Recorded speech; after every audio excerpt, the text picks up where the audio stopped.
Hello World Wide Web, I'm Dr. Shado, the internet personality with the best hair, and it's time to complete the Star Wars trilogy. Which turned into an anthology. And then a trilogy of trilogies. The point is we're reviewing Return of the Jedi.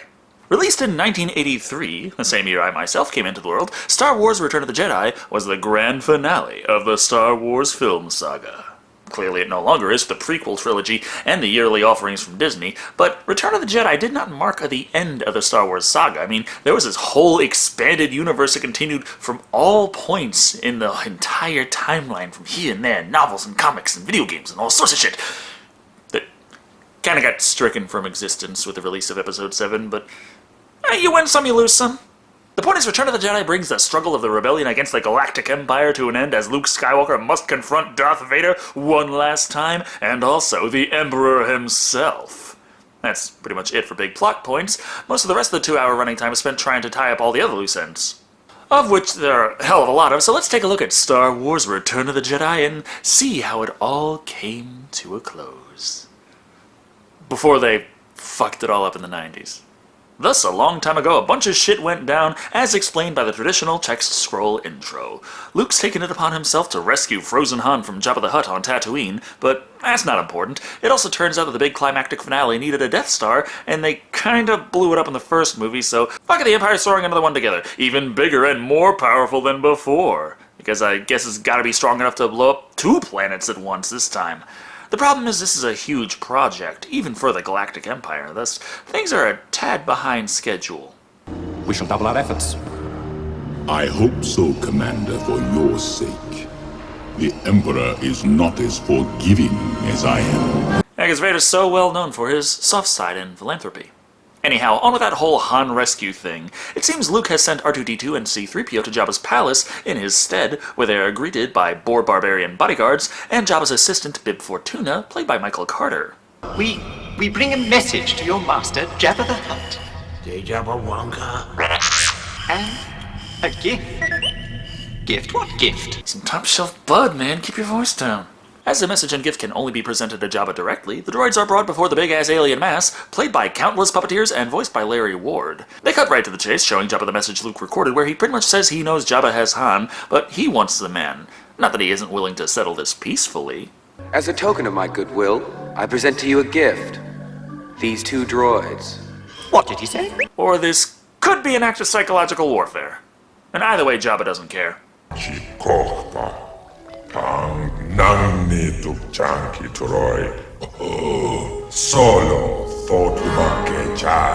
Yeah, I'm just surprised that Han Solo has been on display at Jabba's palace, surrounded by the worst scum in the galaxy, and yet all this time not one of them has thought to go over there and draw dicks all over him yet.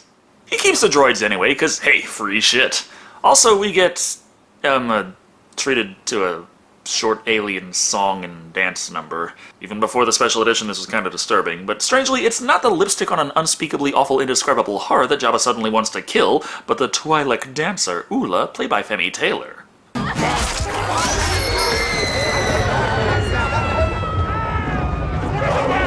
Oh, because they can't establish the trapdoor exists without killing the sexiest alien in the universe. What, I like Twi'leks, and it's a lot better than Wookiee Radaka, and you know it. We don't get to see the horrible fate that befell her anyway. Instead, we find out that the good news just keeps coming for Jabba, as another bounty hunter, Boushh, voiced by Pat Welsh, has caught Chewbacca and has come to get paid. Slightly more than the $25,000 Jabba was offering.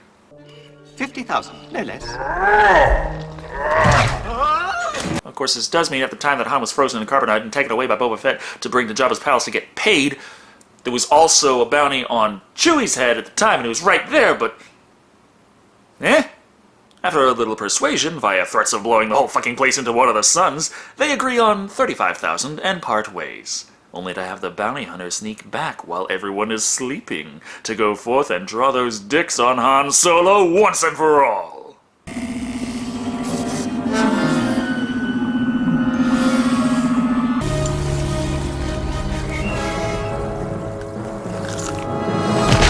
But, I would have assumed that bringing a guy out of suspended animation would have been a little more complicated than just flip a switch. To be fair, it's not flawless. Being in hibernation for so long has left Han weak and temporarily blind. Thus, the situation has to be slowly explained to him. Who are you?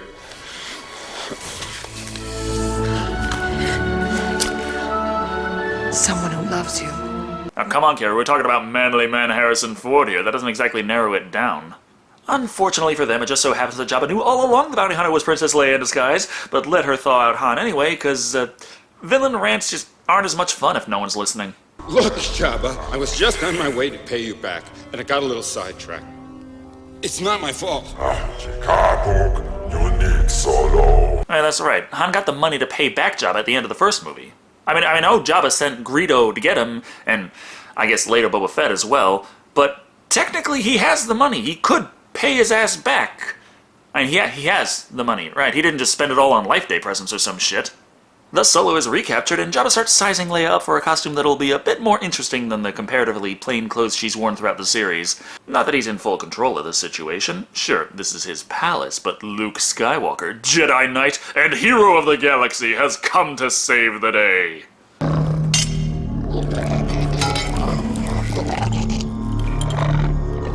By force-choking his way in.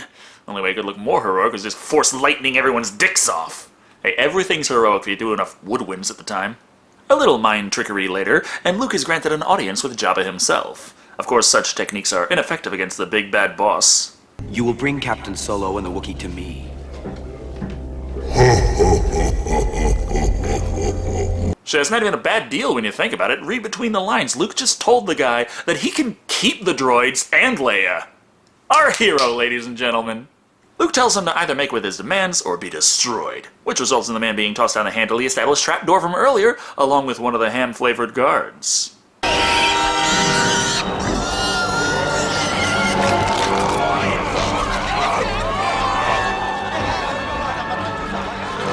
Introducing the motherfucking Rancor, one of the most badass puppets ever put on film. And while George Lucas was oh so concerned about how certain plot points would have to be slowly explained to kids so they would get it while they're watching Star Wars, he might have neglected the fact that this horrifying motherfucker was going to give him nightmares for decades. Luke does a fine job evading horrifyingly painful death, not with a lightsaber as it's mysteriously absent from his person, but with a bone, and then a handy-dandy skull.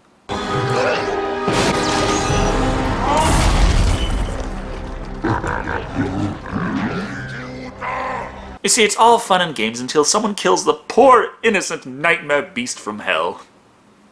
Or space. It's the same thing, we learned that in Doom. Despite defeating the goddamn Rancor, the couple of pig guards are easily able to capture Luke, where he and his friends are sentenced to be tossed into the mouth of the Sarlacc for execution. All except Leia, though, and the droids. Luke, however, doesn't seem all that bothered by the situation. This is your last chance. Free us or die. Damn, I really thought that would work. I'll be your friend! Obviously, this is all part of his plan, as Lando is one of Jabba's new guards, and wouldn't you know it, the gifted droid R2-D2 happens to be where Luke's lightsaber was this entire time. His new green lightsaber. The blue one was lost in Cloud City, remember? And the body count rises. Which gets pretty silly as Boba Fett is killed off in a mere accident, and then... Well, as you see, Luke's force training transcends mere physical forms of combat. That was a force kick, which means he could... You get the hell out of here! Back on the positive side of things, Leia takes advantage of the chaos long enough to grab the goddamn chain that bound her and choke that motherfucking slug to death.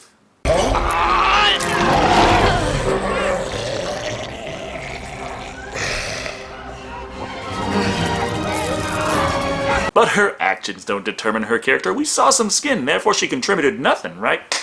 The point is, after fighting off fucking everybody, the gang escapes relatively unscathed, meaning the actual important story parts can start proper. That's right, R2. We're going to the Dagobah system. Seems while he was gallivanting about, saving worlds, and calling himself a Jedi Knight, Luke kinda forgot to come back and finish his training. Whoops. Not that he's going to get many more opportunities to swing through the vines of the planet with Yoda, considering the old Jedi Master doesn't look so hot. When 900 years old you reach, look as good you or not, Hey, that all depends, man. I'm still waiting on those medical nanobots. Any decade now. Either way, Yoda tells Luke that there isn't any other training he can offer him anyway, so there's nothing for him to complete back here. Then I am a Jedi.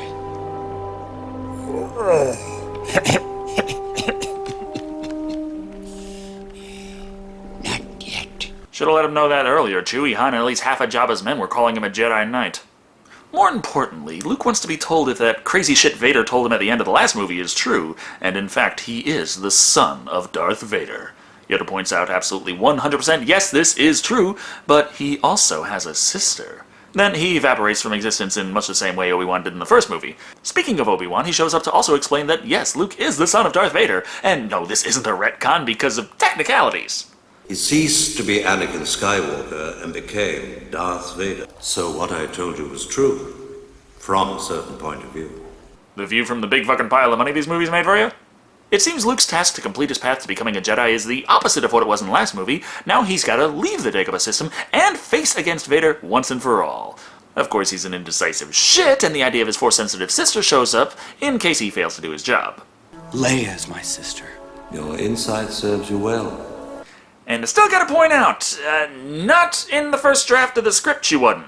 Then again, in the first draft of the script, Obi-Wan came back from the dead somehow as well, which I don't know about that. But still, Nelith technically existed when the first drafts were coming through, and they were going to do a sequel trilogy to this where Luke was searching the galaxy for his long-lost Force-sensitive sister. But they decided to just tie up that loose end in this movie and just say, okay, Leia is his sister, done, and that kind of nixed the sequel trilogy for the time being. But where is Vader? Why, on the brand spanking new Death Star. As it's still under construction, it's much safer to approach, lacking its main weapon system. Problem is, it's still being defended by an energy shield set up on the forest moon of Endor. Therefore, the rebels plan to send one group to the surface of the moon and take out the shield generator, while the other... Fly into the superstructure and attempt to knock out the main reactor. And yeah, the last Death Star was destroyed because it had this tiny little hole that went right to the reactor. So how do you fix that flaw in the next Death Star? Make several giant fucking tunnels that lead right to the reactor. Now, you gotta give him props for standing up against those oppressive ideas of logic and reason. Lando's going to lead the attack in space, while the ground forces are going to be organized by Han Solo, Chewbacca, Princess Leia, and last but not least, the fashionably late Luke Skywalker. So, along with the droids, the group prepares for the trip, saying goodbye to a painting of the Millennium Falcon one last time, and slips through the Imperial checkpoint easily. Perhaps a little too easily. Shall I hold? No. Leave them to me. I will deal with them myself. But you know, if that funny Luke feeling he had turned out to actually be wrong, it would be interesting to watch Vader chase them down, find out it really was an Imperial transport with a slightly old code, and he'd have to write him a ticket there. The point is they delve deep into the forests of Southern California, and after a botched stealth mission, wind up in a speeder bike chase. Luke and Leia chase after the escaping stormtroopers, trying desperately to keep them from alerting others.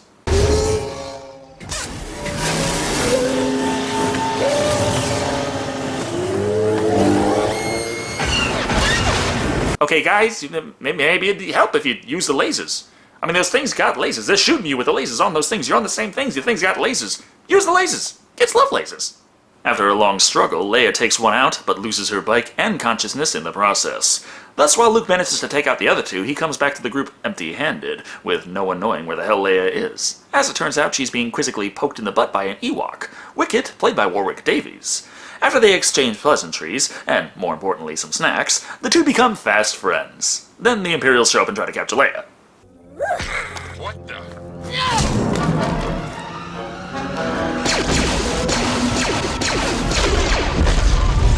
But fortunately, while they are absolutely everywhere, they always come in such little groups that you can just blow shit up and still remain absolutely undetected.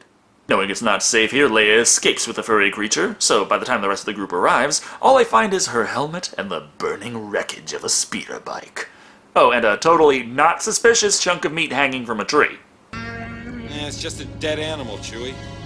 Chewie, wait, don't! So, are they hiding from stormtroopers or fucking predators?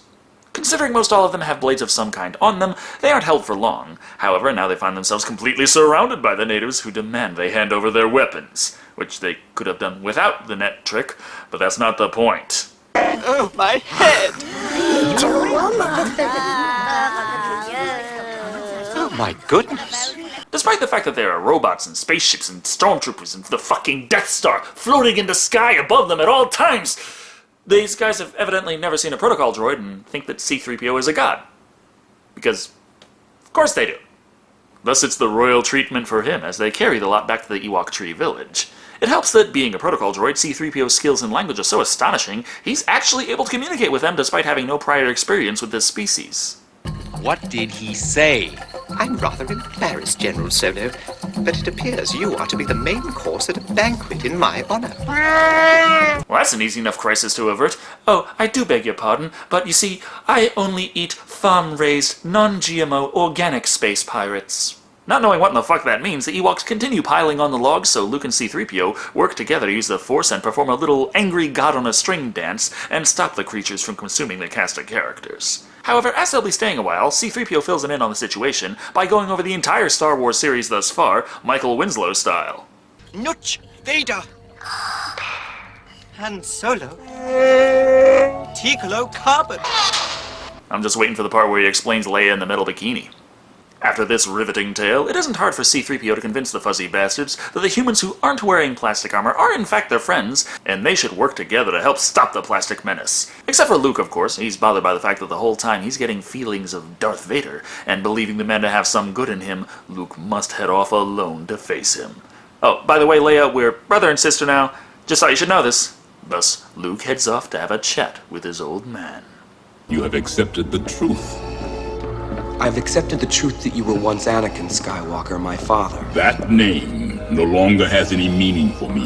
No, Vader, it wasn't spoiled until the prequel trilogy. Luke's pleas for his father to reach deep down inside for the warm and fuzzy feelings don't go over too well, as Vader simply points out that he's going to bring Luke to the Death Star to stand before the Emperor and turn him to the dark side instead. Which, after a short break for some Grand Theft furball, he does! The Emperor now, of course, being played by the man who has portrayed the character for the rest of the series, Ian McDiarmid. I'm looking forward to completing your training. In time, you will call me Master. And originally they were going to try for an Emperor that was a lot closer to how they were in Empire, but Ian felt that he could do a lot more of a ham-it-up evil voice, and George Lucas liked it so much that that became the recognizable Emperor Palpatine ever since. Luke resists the dark side, of course, because he knows his friends are hard at work destroying that shield generator as they speak, and the Emperor's plans are fucked. Except, of course, wouldn't you know it, the Emperor also has read-ahead in the script powers. I'm afraid the deflector shield will be quite operational when your friends arrive. Your friends are just knocking out the power to my Imperial coffee maker. A great sacrifice, but I needed to cut back anyway. Rather, while I easily broke into the shield generator, the Empire just so happened to have a goddamn army hiding just out of frame, ready to ambush the heroes and prevent the shields from being deactivated. However, the rebels don't blindly plow into it, because Lando realizes their instruments being jammed means the Empire knows they're coming, and indeed they do, including a welcome party of fuck tons of TIE fighters and Star Destroyers. It's a trap! That was an ambush, not a trap. Well, to be technical, being surrounded does trap them in there, if you think about it. So the rebels in space are fucked. Luke's hatred grows, and his connection with the light side of the Force is fucked. And the team on the ground is fucked. But what's this? Those fucking furballs fly the fuck in, and now the Empire is fucked. Enthusiastically, by scores of tiny hairy creatures. This gives the heroes a chance to spring into action and fight back, kicking off the very long and very complexly layered climax. Effectively, we're constantly jumping from the Forest Moon as the rebels and Ewoks fight stormtroopers and AT-STs, outer fucking space where the Millennium Falcon and various X-Wing fighters try to hold off the Imperial investment, and the Death Star where the Emperor continues to taunt Skywalker while dropping a few bombshells along the way. Now witness the firepower of this fully armed and operational battle station.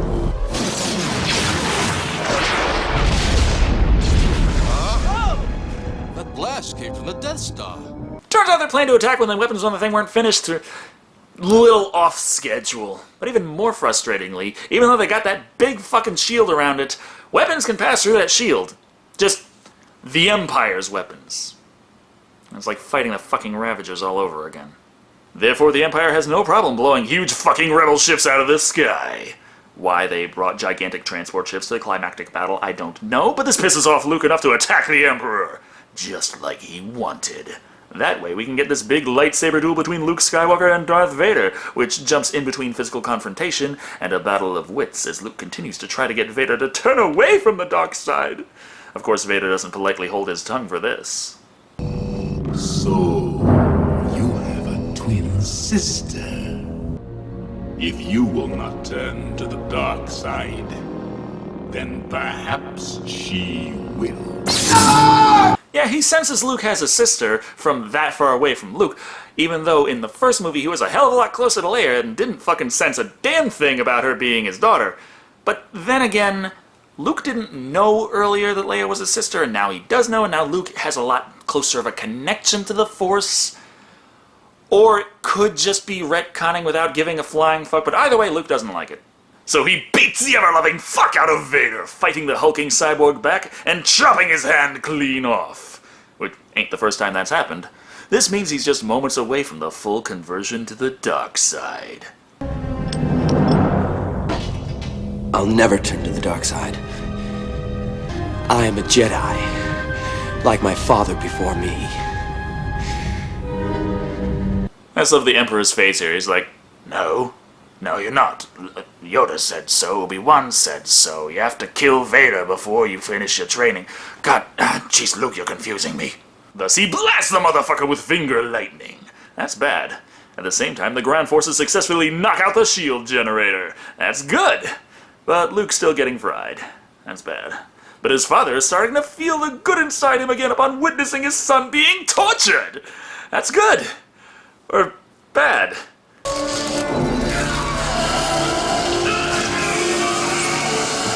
But it's okay, he can stop the Emperor. Not by force choking him or lightsabering him, no, by getting hands-on. While the guy's coursing with electricity, which coincidentally is going to fry the guy's cyborg body, but... Either way, Vader tosses the Emperor down one of the convenient nearby pits of death, resulting in his death. Interestingly enough, this means the father and son are finally united. Except, of course, now that his life support systems are fried, he's fucking dead. So with one last request, he wants Luke to take his helmet off and reveal his face for the audience at last.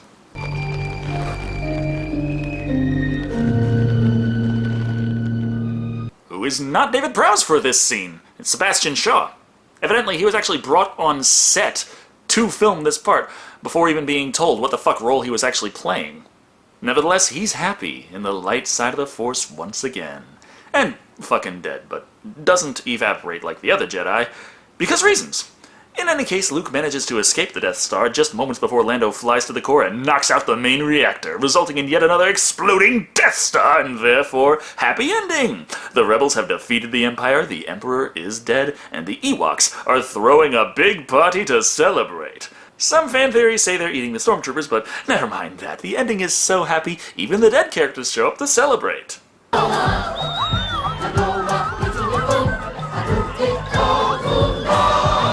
I wonder why bad guys never come back as Force ghosts.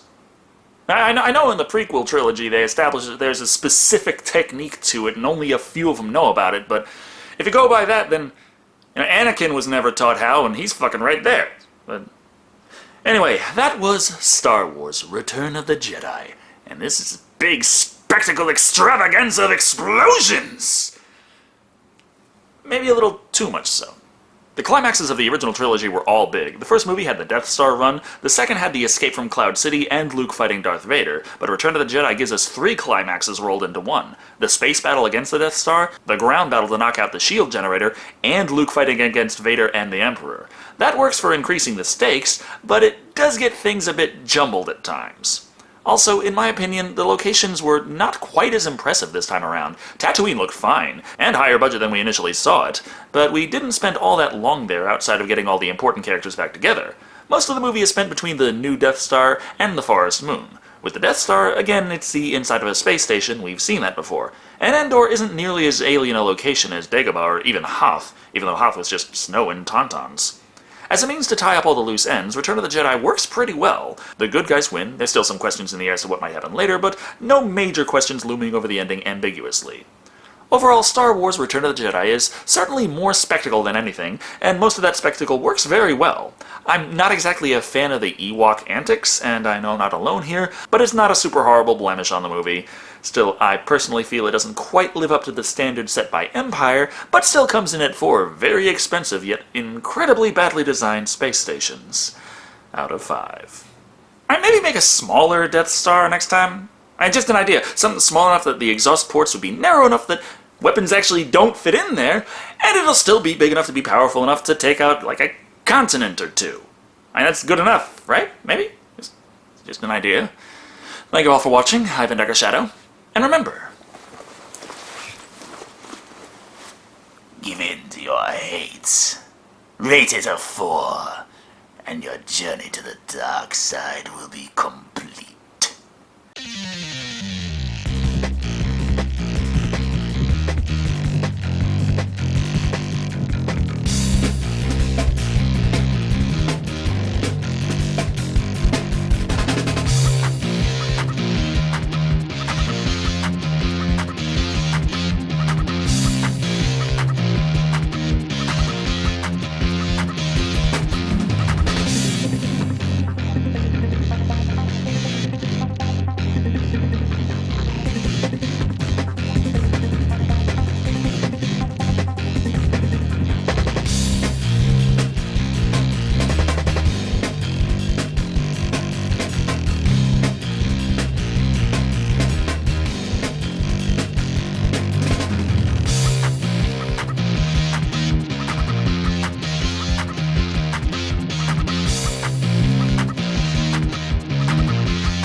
Wait.